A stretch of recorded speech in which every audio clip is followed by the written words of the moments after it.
On en vient à cette question, comment les refuges pourront-ils accueillir des animaux cet été?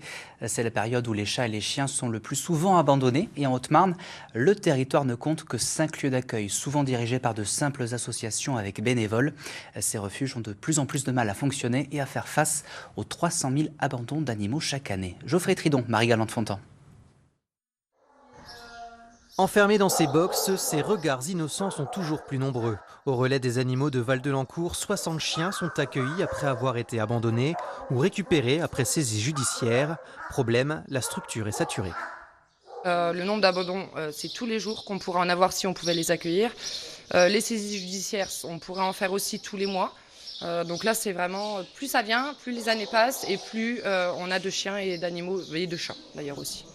L'accueil d'animaux abandonnés est une problématique de société, mais elle repose essentiellement sur de petites associations composées majoritairement de bénévoles.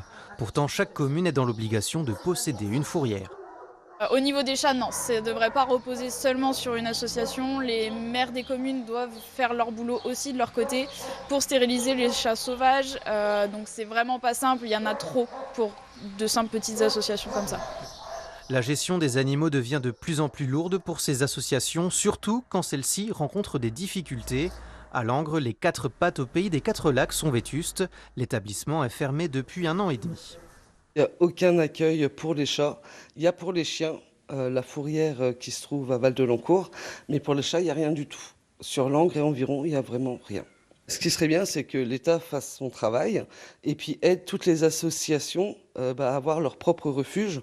Parce que nous, on veut bien suivre les normes, on veut bien suivre les lois, mais à un moment donné, il faut nous aider. C'est que du bénévolat. Donc il faut nous aider, sinon on n'y arrivera pas. Rouvrir demande de réaliser des travaux estimés à 70 000 €, une somme que l'association va mettre du temps à recueillir. En attendant, la centaine de chats qu'accueille chaque année le refuge errent dans la nature et prolifèrent.